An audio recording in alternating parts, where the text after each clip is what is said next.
So what we're going to look at today is the whole idea of identifying and resolving ambivalence and how to use a decisional balance. So you need to watch the YouTube video that I've given you a link for to get a bit more information on using a decisional balance, because we will be coming back to that and practicing that in the session. So let's start by thinking what ambivalence is. And the most important thing to remember is that it's really normal. We are all ambivalent about something. And it's that point of being a bit stuck, do I make a change or do I stay the same? The service user is conflicted about what they're going to do. They're stuck in this opposing feelings about change. They know there might be some positives, but also they might be thinking about the cost to them. And I don't mean cost just numerically, but cost generally. They might be uncertain about whether, they want to make that change or not. Is it going to be worth it? They might want to change, but at the same time, they don't want to change. So change might be the right thing to do, but they may have plenty of convincing reasons why change is not going to happen. So we want to work with them to help them explore this. So first, how do we identify ambivalence? A lot of that comes down to our observation of both what's being said and what's being communicated non-verbally. So sometimes a service user will make a really clear statement that demonstrates ambivalence. For example, oh yeah, I really think that eating less sugar would make a difference, but I'm not sure how I'm going to do it. I have such a sweet tooth. I can't live without sweet foods. So there's the, yes, it would make a difference, but no, not with me. That's not going to work. Similarly, I know it'd be really good if I could do more exercise, but I just can't fit it in. So yes, I know it's good for me, but no, it isn't going to happen. So you're getting those two sides to the coin. So you can see some understanding of the importance of change with the service user, but there may be a lack of confidence or a lack of motivation to make any change. So that kind of behaviour you can observe in your service user. Sometimes ambivalence is not quite so obvious. It may be that it's a bit hidden. And sometimes that will come over as someone being really confident. Yeah, I know I need to make these changes and I'm willing to do whatever it takes. I can easily eat more fruit and vegetables. So sometimes people are really keen to work with us. They're really keen to please us and to make us feel like we're doing a good job. And look, this client is going away doing what we need them to do. But underneath that, there may be a lack of having really thought things through, or they're saying yes when they actually mean no. So we've got to really try and explore that. So just because they seem confident doesn't mean they've thought things through, and we need to help them do that. So we still need to explore motivation and think through the practicalities. Okay, so you're going to eat more fruit and vegetables. How are you going to do that? Explore it, what they're thinking through, what they're actually going to do. And if they are that confident, I wonder what's got in the way of that before. So, someone clearly knows more fruit and veg is good. They're confident they can do it. What's changed? Why have they not managed to do that before? So one of the things you will pick up on, and this comes from the world of motivational interviewing, is the idea of change talk or sustained talk. And the change talk is something that service user says or client says that suggests that they've got a desire to make a change. They might talk about how they can do it or reasons for change. I'll explore that a little bit more in a moment. The sustained talk is the way that the service user is talking, suggests that actually they would prefer not to change. They like things as they are, rather than making any movements towards change. And sometimes that comes across as very resistant. So there's no way I'm going to start eating breakfast in the morning. I just cannot face breakfast.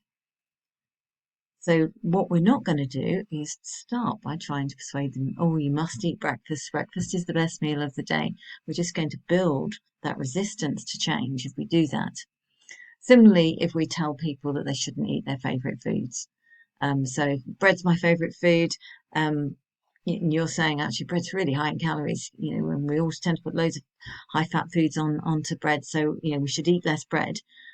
Say that to someone whose bread is their favourite food, you're going to build a barrier, not going to lead to change. So we need to think through how we're going to respond. Just to tell you a little bit more about change talk, and you may see this acronym, which is quite a helpful one, I think.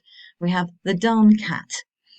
And the DAN stands for desire, abilities, reasons, and need for change. And I've just given you some examples here that you might want to read through.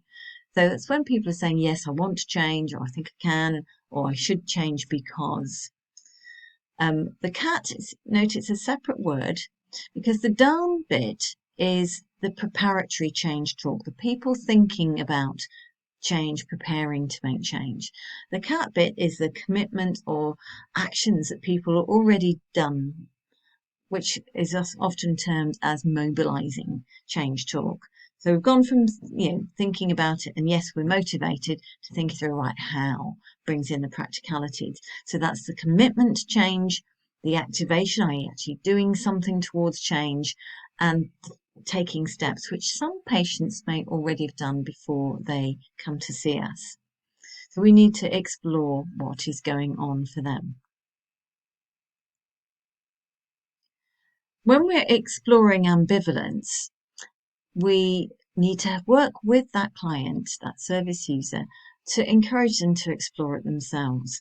So a big part of what we've already done will work with this. So using open questions, explain to me how that works for you. How do you think that could be different for you? So open questions are going to be really important. Being patient-centered and non-judgmental is going to be really important. Not putting pressure on people. The more pressure you put, the more likely you are to hit a barrier. Curious. Can you help me to understand how what happens for you first thing in the morning? Why life is so busy in the mornings? Tell me about it. You're encouraging people to explain. And while you're doing that, you're acknowledging what matters to that person. We also need to acknowledge that at the end of the day, the decision for change is that person's, is not ours. So working with them to help them identify what they can do. And sometimes when you've heard a statement from someone that clearly appears to be ambivalent, we can acknowledge that. So our reflective listening, our active listening is really important. So here, example here, you found it difficult to cut out sweet foods as you really like them, but you recognise it would be really helpful to stop you gaining weight. So you're acknowledging both, but it's probably best to put the sustained talk first and the change talk afterwards. And really affirming that. That's really good that you recognise that. It's a positive thing that you're recognising the need to change weight. And then you can go on to explore it a little bit more. So there's lots of tools that we might use, and that's going to depend where that client is at and what they present us with. I think one of the things we need to be really mindful of is that often when people come to see us, they've already started making changes, particularly if they've had to wait quite a long time for an appointment. So understanding whether people have already made some change and affirming those positively is a really useful thing to be able to do. So here we get on now to this tool called a decisional balance. And I think it can be really useful with those people who are very stuck. And so the kind of situation where someone comes back, but they haven't managed to make the changes that they intended to make last time. Perhaps they were overconfident last time. Perhaps things have changed. So we might want to go through this process. So the first step of it is that advantages of the status quo. So people talking through what's positive about not making the changes. And the reality is it's a lot easier to not make change. It might be that it has an impact on family. It's going to be easier. I can keep everyone else happy. I can continue to cook one meal for the family. There's a whole host of different reasons of why it might be a positive thing. And whereas that's not going to elicit the change talk, that is going to help you to understand what's going on for that person. The second thing, the downside of the status quo, it can be really useful to say to someone, so we've identified lots of positive reasons for you not to make change, but I wonder if you don't make change and in 6 months' time and you haven't made any changes, what wouldn't be so good about that? And that's where you can begin to get people thinking through the reality.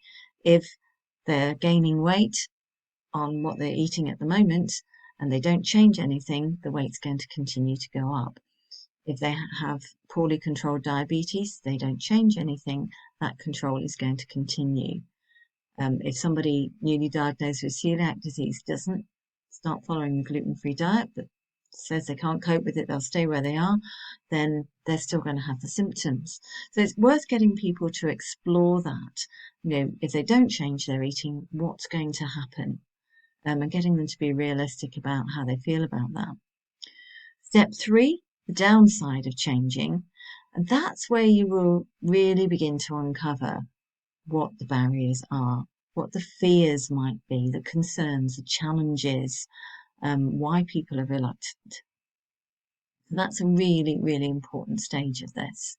And it might be that they haven't got support at home, that they're frightened of failing, which you often see with people who've tried to lose weight in the past. If I don't change anything, I can't fail again. So there's often that kind of thing going on. So it can really help us to understand what is holding that person back in relation to change. And then the final thing is to get that the advantages of changing. Again, it's good to get people to think forward. If you were leaving this for a few months and you are changing, going to make some changes, how do you think that will affect you? What was going to be positive about that in 3 months, for example? So that's where you're going to get most of the change talk, where people are beginning to think, now if I really do make some changes, the good side is that I shouldn't be gaining any more weight, or my diabetes might be better controlled, or I may have fewer gut symptoms, whatever it is. But the key thing with using something like a decisional balance is you're just helping them to explore. They come up with the solutions themselves. The ideas for change are not coming from you. They are coming from that service user or client, which means there's no resistance to change because you're not pushing something. You're helping them to work out what's going to work out best for them. So we may get their personal advantages of change, which are very much something that we probably didn't understand before. Now, you're not going to use a decisional balance on a regular basis. That's not going to be part of all of your consultations, but it is a really useful tool when someone appears stuck or when they went off last time you saw them feeling very enthusiastic about change and came back and nothing's happened. And they really need our support and encouragement to help them work through things. So it can be a really useful tool. It's an occasional tool rather than a routine tool, and it must be done in the context of person-centered care and that natural curiosity wanting to help someone to come to the point of making choices for themselves. So I mentioned that a lot of these skills come from the world of motivational interviewing. So I've just given you a few books that do include some more detail on how that works in nutrition and some of the tips around that. So if you want to read a bit more, there's some examples there.